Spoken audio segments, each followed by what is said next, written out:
Donald Trump a déclaré qu'il avait un nouveau type de message à transmettre, quelque chose d'une telle importance qu'il devait s'adresser à la nation hier, et il l'a fait. Mais en réalité, ce n'était rien de nouveau. C'était en quelque sorte un résumé de ce qu'il dit déjà sur ses réseaux sociaux, compte tenu de toutes les publications qu'il fait chaque jour sur sa plateforme et ailleurs. C'était une sorte de combinaison de tout cela. Et l'un des messages qu'il a lancé, qui a provoqué une certaine réaction en Iran, était lorsqu'il a dit « Nous allons vous frapper durement, vous ramener à l'âge de pierre ». Et voici ce qu'il a déclaré, Alex.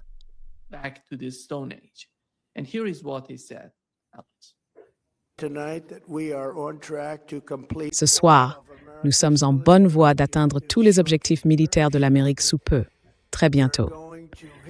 Nous allons les frapper extrêmement fort au cours des 2 à 3 prochaines semaines.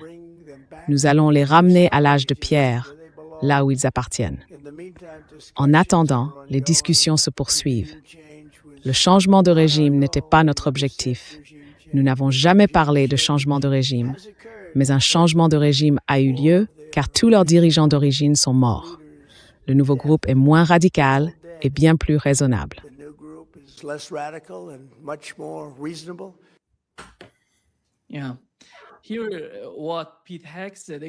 Ici, ce que Pete Hack a dit, encore une fois, en répétant ce que Donald Trump a dit, retour à l'âge de pierre.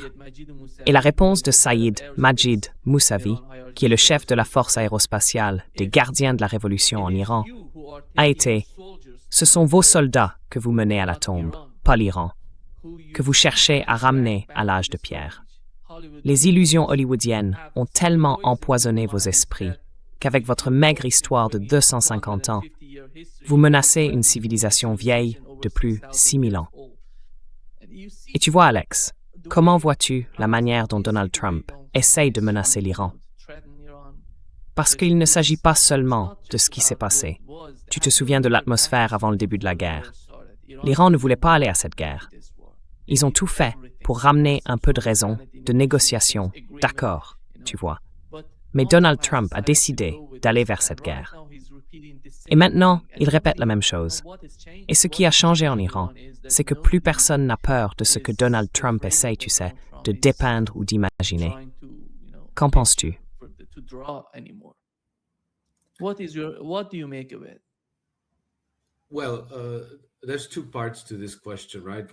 Eh bien, il y a 2 volets à cette question, n'est-ce pas? Le premier concerne le contenu du message de Trump et le second la crédibilité qu'il a ou qu'il acquiert. En ce qui concerne le contenu, je trouve cela très triste à entendre, car il y a là une certaine vulgarité obscène, totalement inutile. Qu'est-ce que c'est que cette histoire de bombarder un pays jusqu'à l'âge de pierre? Pourquoi? Pourquoi ferait-on cela? Pourquoi même y penser? Qu'est-ce que l'Iran t'a fait? Absolument rien. Donc tu choisis simplement de frapper quelqu'un qui ne t'a pas provoqué. Et ensuite, pendant que tu le frappes, tu dis aussi que ce sont les gens les plus maléfiques du monde, qu'on va les bombarder jusqu'à l'âge de pierre, là où ils appartiennent. Pourquoi les Iraniens appartiendraient-ils à l'âge de pierre? Que veut-il dire par là? Qu'ils sont des Néandertaliens, des Cro-Magnons.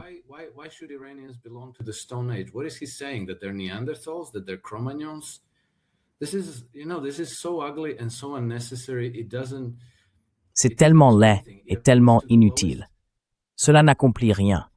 Cela fait appel au plus bas niveau, aux plus basses passions des gens qui le croient, un segment de la population qui se rétrécit de plus en plus. Et puis en ce qui concerne sa crédibilité, le pourcentage de personnes qui croient réellement ce que Trump et Hegseth disent diminue chaque jour.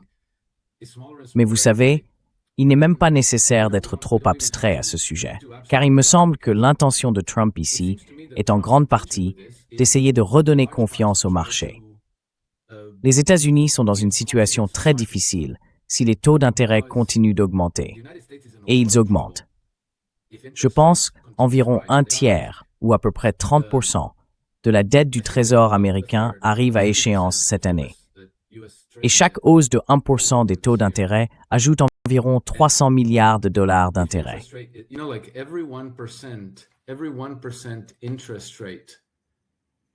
rise adds about $300 billion à la charge totale du service de la dette des États-Unis. Il me semble donc qu'il essaye de renforcer la confiance des marchés, de maintenir les taux d'intérêt bas, de garder les prix du pétrole bas. Et je pense que c'est tout l'objectif de ces discours, car comme vous l'avez souligné, il n'a jamais rien dit de nouveau. Mais ce qui est intéressant à observer, c'est la réaction des marchés à son discours. Lorsqu'il a commencé à parler, je crois que le prix du pétrole était d'environ 102 ou 103 $, si je ne me trompe pas, assez bas dans la centaine basse. Et puis, au fur et à mesure qu'il parlait, it was quite low, low 100s. And then as he spoke, the price went up to le prix est monté à environ 104 $. Eh bien, devinez où il en est ce matin, moins de 24 heures après son discours. Il est proche de 112 $ le baril. Donc, de toute évidence, les marchés ne le croient pas. Personne ne le croit. Tout son numéro de charme devient très, très contre-productif. Et vous savez, les marchés sont impitoyables. Ils s'en moquent, ils n'ont aucune idéologie. Ce sont les actions collectives de centaines de milliers de participants au marché qui s'en moquent, qui prennent leurs décisions de trading pour leurs propres raisons. Et ils ont clairement rendu leur verdict. Ils n'achètent pas la rhétorique de Trump.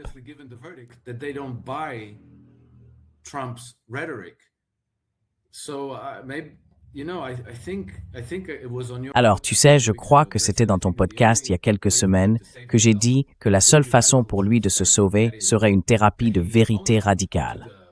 Autrement dit, il reconnaît le désastre qu'il a créé.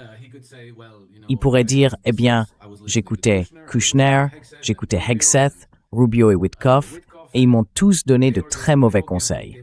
Les virer tous et dire, désolé, ça ne se reproduira plus. Ce serait humiliant, mais ce serait limiter la casse. On est censé limiter la casse quand on a fait une erreur, pas s'entêter comme un joueur.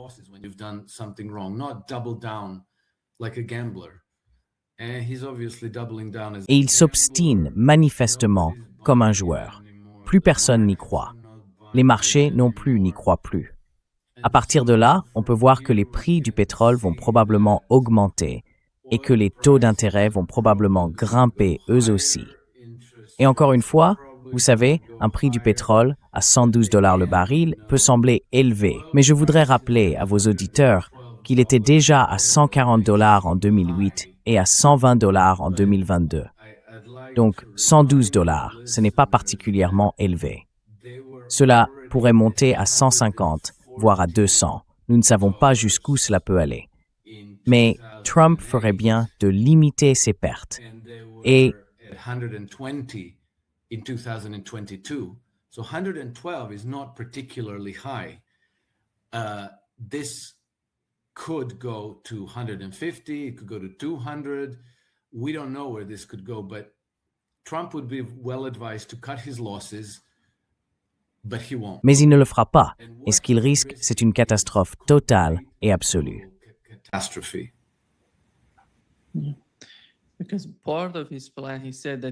Parce qu'une partie de son plan, a-t-il dit, consiste à frapper le réseau énergétique en Iran.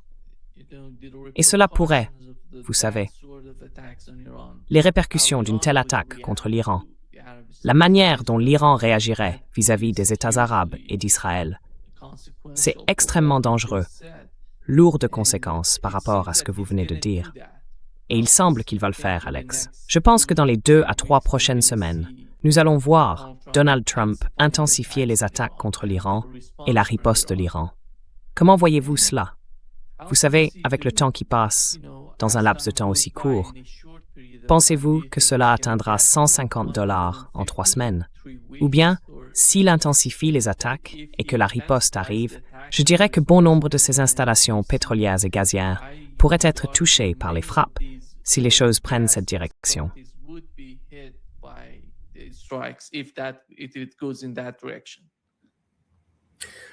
I think it would be impossible to predict this, Nima. Je pense qu'il serait impossible de prévoir cela, Nima. Les marchés des matières premières sont relativement petits comparés, par exemple, au marché des bons du trésor, des actions et des devises. Ces derniers sont énormes. Le pétrole est relativement petit. Toutes les matières premières le sont, en comparaison, et elles sont très sensibles aux problèmes de liquidité.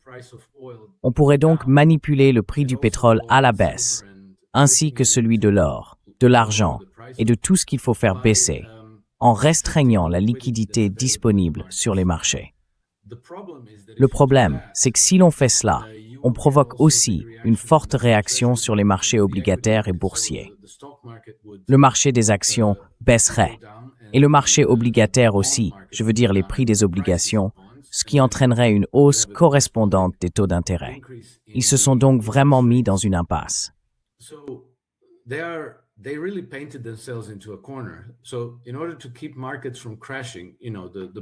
Donc, afin d'éviter l'effondrement des marchés, les obligations, les actions, tout, ils doivent continuer à y injecter de la liquidité. Mais cela fait aussi grimper les prix d'autres choses. C'est un flot qui soulève tout. L'or monte, l'argent monte, les produits agricoles montent et les prix de l'énergie montent aussi.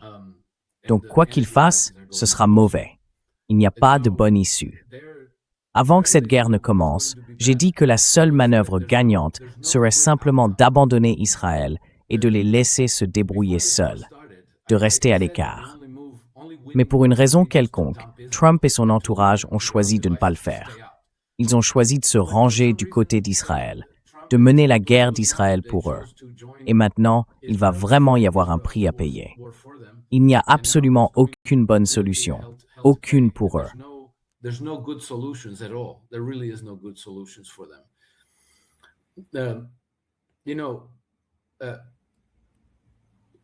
Vous savez, en 2012, le ministère britannique de la Défense prévoyait que le prix du pétrole, en raison de l'instabilité géopolitique et de la crise énergétique, atteindrait $500 le baril.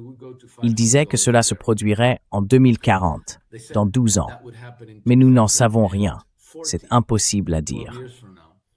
Un des problèmes avec toute cette liquidité injectée sur le marché, non seulement depuis le début de la guerre, mais en réalité depuis 2009, c'est que nous avons eu l'assouplissement quantitatif. De plus en plus d'argent a inondé les marchés, créant cette énorme quantité de liquidité dans ce qu'on appelle le système bancaire parallèle. Le système bancaire parallèle est constitué d'institutions financières qui disposent de beaucoup d'argent liquide à investir, mais qui ne peuvent pas le créer comme le font les banques. Elles ne peuvent pas accorder de prêts à partir de rien.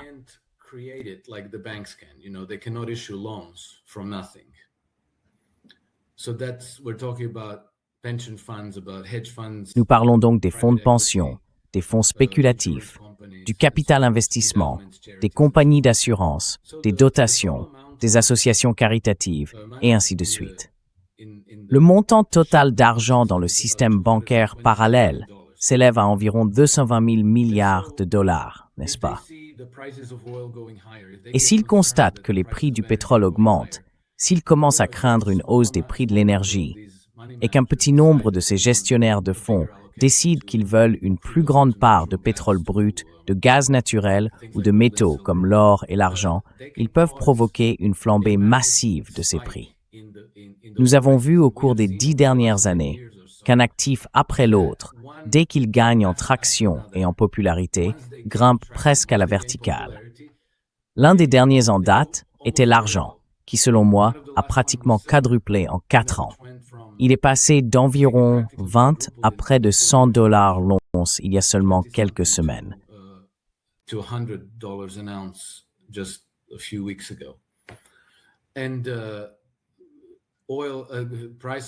Et le prix de l'or a plus que doublé. Nous avons vu des phénomènes similaires avec les actions Nvidia, Tesla, le Bitcoin, le cobalt, le palladium. Beaucoup de ces actifs présentent cette dynamique en forme de crosse de hockey, où une fois qu'ils commencent à grimper, le mouvement tend à s'accélérer. Je pense que la raison en est que toute cette liquidité circule dans les marchés, et elle est si énorme que dès qu'un investissement devient populaire, cela provoque une véritable ruée. Donc, si cela se produit avec le pétrole brut, qui sait, peut-être atteindrons-nous $200 d'ici la fin de l'année, peut-être $500 dans 2 ou 3 ans. C'est impossible à prévoir, mais tout cela était inutile. Cela n'aurait pas dû arriver, et cela finira par coûter des sommes énormes à ceux qui peuvent le moins se le permettre. Je pense que cela mettra des milliards de personnes au monde en danger de pauvreté et de famine. It will put billions of people at risk of poverty and famine in the world. Alex, Oui. Alex, tu sais, nous avons reçu le PDG de JP Morgan, Jamie Dimon, et d'une certaine manière, il encourageait Donald Trump à poursuivre cette guerre, peu importe les conséquences pour le marché. Voici ce qu'il a dit, Alex.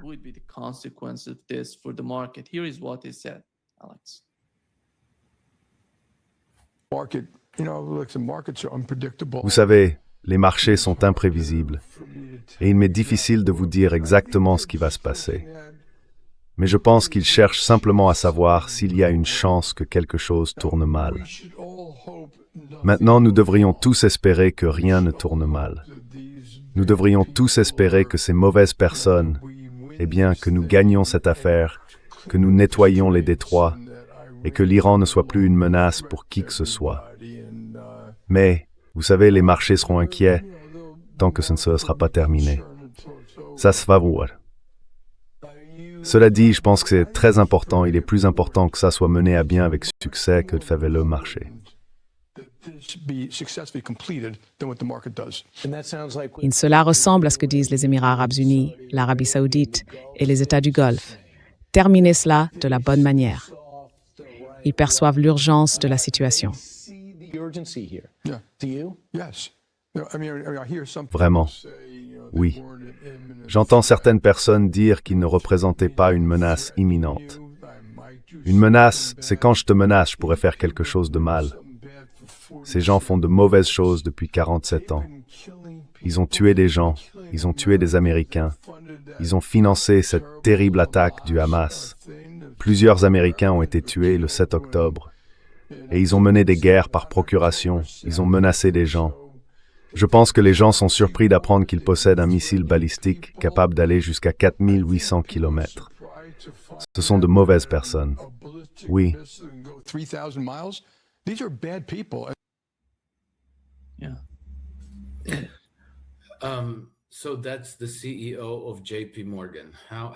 Donc, c'est le PDG de JP Morgan. Comment et pourquoi intervient-il sur des questions géopolitiques? Comment et pourquoi peut-il dire que les Iraniens sont de mauvaises personnes, qu'ils tuent des Américains? Pourquoi les États-Unis ont-ils une vingtaine de bases militaires autour de l'Iran? Pourquoi? Pourquoi sont-elles là? Ce ne sont pas les États-Unis, ce n'est pas leur voisinage. L'explication, c'est que des banques comme JP Morgan ont financé le développement d'actifs énergétiques dans la région d'Asie occidentale. Et la vente de ces ressources génère des revenus pour ces banques, car leurs clients, comme BP, Shell, ExxonMobil et Chevron, ont des prêts. JP Morgan a financé leurs opérations en Asie occidentale, et lorsque leurs clients remboursent ces prêts, cela constitue un revenu direct pour elles.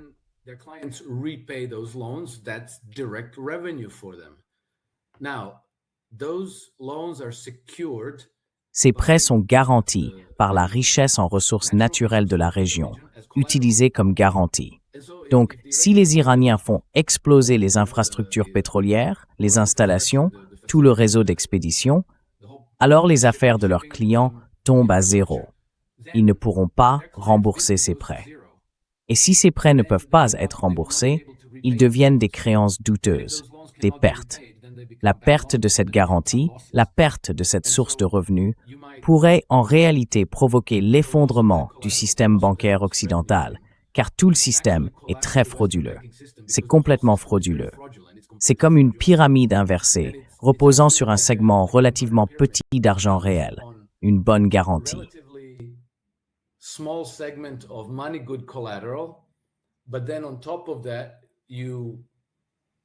Mais ensuite, par-dessus tout cela, on ajoute, on hypothèque et on réhypothèque, et on construit cette immense pyramide inversée.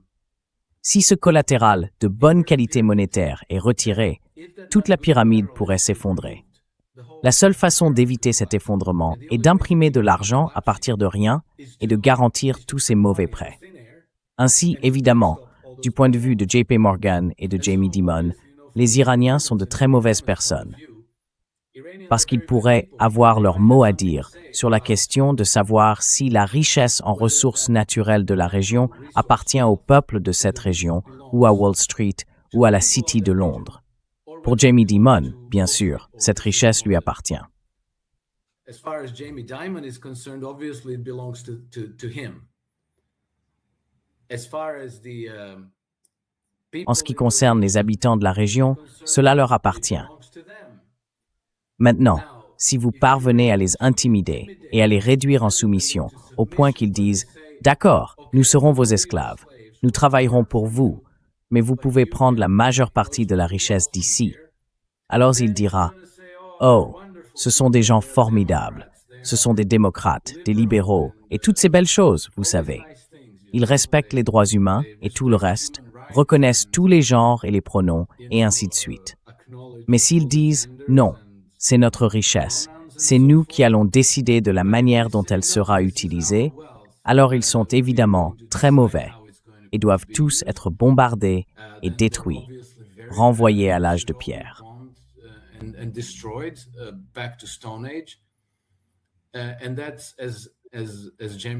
Et c'est, comme Jamie Dimon l'a laissé entendre, il a dit que c'est plus important que les prix, les marchés et tout le reste, parce que sans contrôle politique de la région, on perd l'accès aux garanties.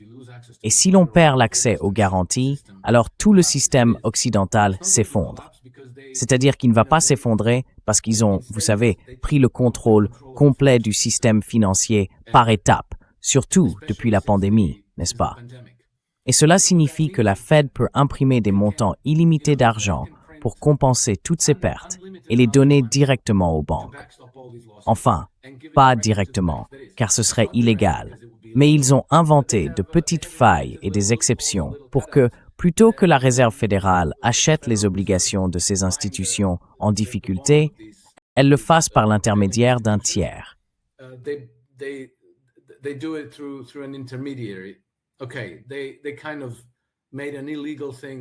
D'accord, ils ont en quelque sorte rendu quelque chose d'illégal légal, si on ne se pose pas trop de questions. Mais ce que cela signifie, c'est que lorsque vous créez de l'argent à partir de rien, vous volez le pouvoir d'achat de toute l'économie, de chaque personne qui utilise des dollars pour faire tourner son entreprise, pour gagner sa vie, payer ses factures, ses retraites, ses frais d'éducation, et ainsi de suite. Ce que vous faites, c'est diluer le pouvoir d'achat de la monnaie sur laquelle tout le monde compte. Et avec le temps, cela conduit à l'inflation, ce qui veut dire que tout le monde s'appauvrit juste pour éviter que JP Morgan ne fasse faillite. Alors, bien sûr, on peut se demander, mais pourquoi diable Jamie Dimon passe-t-il même à la télévision? Pourquoi est-il sur Fox News?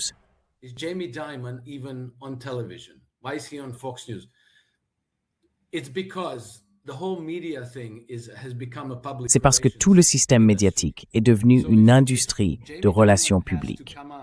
Donc, si Jamie Dimon doit intervenir pour convaincre les gens que la guerre est une bonne chose, que nous devrions la mener plus durement et plus rapidement, eh bien, tu sais, les médias sont là pour ça. Et personne ne va leur raconter l'histoire que toi et moi discutons ici, que c'est une idée horrible, injuste, inéquitable, barbare, obscène, vulgaire et déshonorante. C'est très laid. Et peut-être que si tu vis en dehors de cet espace médiatique, tu vois à quel point c'est laid. Si tu es à l'intérieur, tu penses peut-être « Oh oui, les Iraniens sont mauvais, ce sont des gens terribles, c'est juste, c'est correct, nous devrions faire cette guerre. » Mais tu sais, on a déjà connu ça.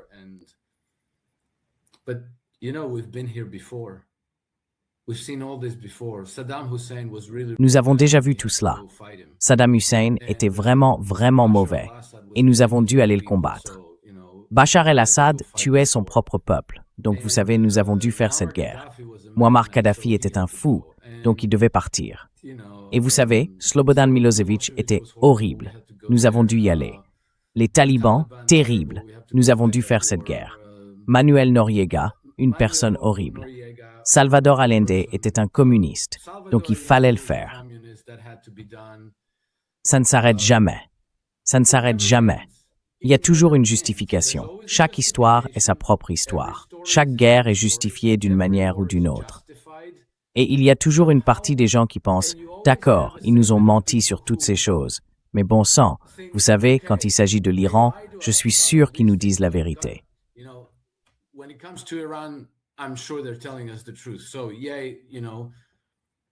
Alors ouais, tu sais, détruisons l'Iran, et puis tu vois, peut-être que la guerre sera en paix, sauf que non. Parce qu'ensuite ce sera la Turquie, puis le Pakistan, puis la Chine, puis de nouveau la Russie, et ainsi de suite.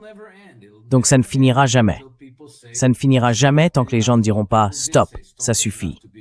Eh bien, les gens ont dit « Stop et ça suffit », pour être juste. Et le peuple américain, il vote constamment pour des candidats anti-guerre. Mais à ce stade, on devrait avoir compris la leçon. Tout le système est truqué. Le système ne fonctionne pas. Tu votes contre la guerre, tu obtiens plus de guerre. Donc tout le système est cassé.